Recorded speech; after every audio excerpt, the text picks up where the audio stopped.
نفيوت نمشيري نبنما ثواب ونوتي نوت أمين. We are going to continue discussing the letter X, and as we mentioned the last time, that this letter X is both sounds, the sound of K and the sound of S. It is exactly like letter X in English. And the small letter and capital letter, they look very similar. So this is the capital letter this way, and this is the small letter. And it's written as you go along. You start from the top of the letter, and you go along 1, 2, 3, and then this half circle. The example of words that start with this X is the word ring, which is exur. Exur is the ring that you put in your finger or something. The letter X is not present in many Coptic words, and sometimes they use the letter X to replace the letters K and Sima. The Sima is always pronounced S, as you know. So when there's K, Kappa, and Sima together, sometimes they replace these two letters and in the form of the letter X. So this word exoun, sometimes you can write it this way. And so therefore this X is replacing the K and the Sima, the Kappa and the Sima. And exoun means you know. It is for singular masculine. If you are talking to a man or a boy, you can say you know, and you say it exoun. Exoun means you know. So you want to know whether if you talk to a lady, what do you tell her?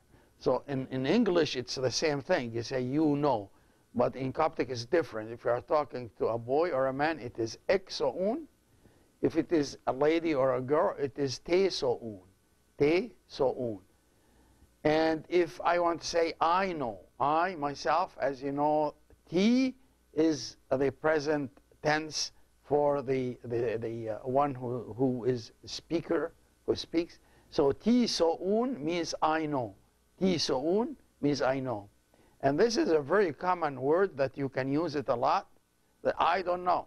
I don't know is tesoun an.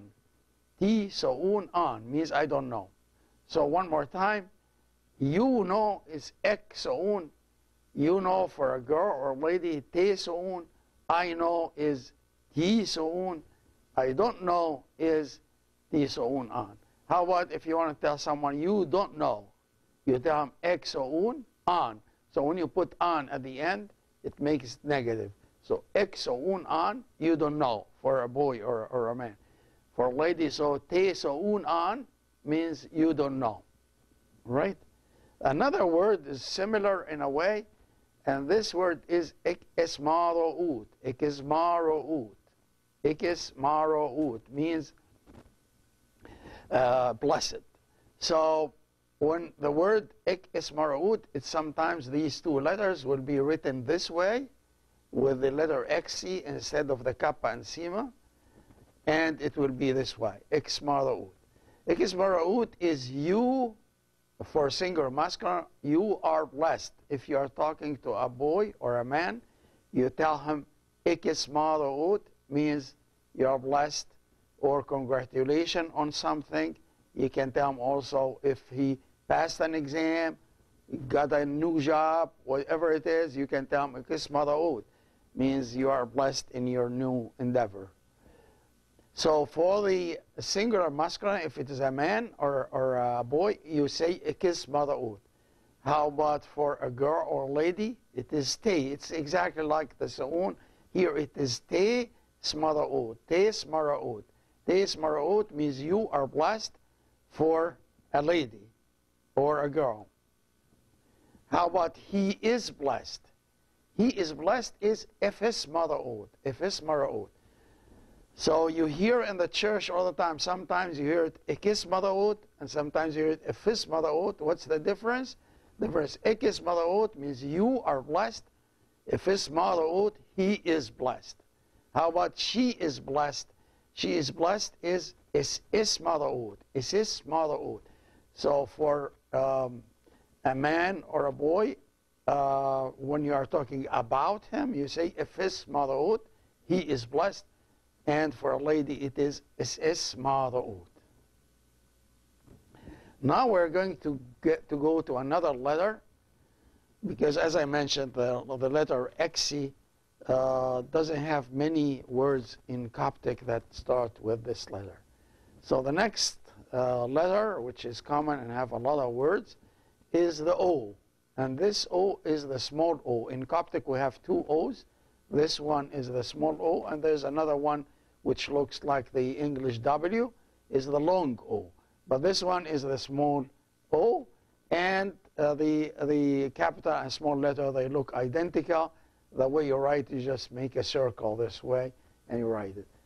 And the word that we are going to start talking about in this letter will be the king, which is Uro. Uro means king. Uro means king. And we will take a little break, and we'll be back in a minute. Nofli Namadati, again, we are back, and we're going to continue discussing the letter O. So we have seen this word, the first word. It's Uro, means king. And when you put the definite article, it is Ep. Ep Uro. All of you know the hymn of Ep Uro, and this means the king, O king, Ep Uro. Queen is the same word, but this O, instead of the short O, it is the long O. And the definite article for the feminine is T, so queen is Ti Uro. Ti Uro. The king is Ep Uro. It is a short one. The queen is Ti Uro. Ti Uro means queen. So here I put an example of both words in the hymns of the church. So this hymn that we know, Ep Uro, it is Ep Uro ente ti hirini.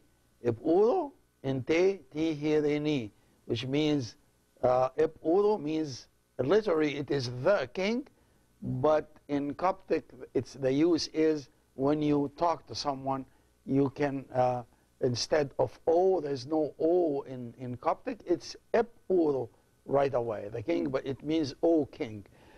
Ente, of, ente, ti hirini, hirini means peace. So Ep Uro ente ti hirini. For Saint Mary, we tell her Ti Uro emmi in alithini. Ti Uro emmi in alithini. We say this in the doxologies.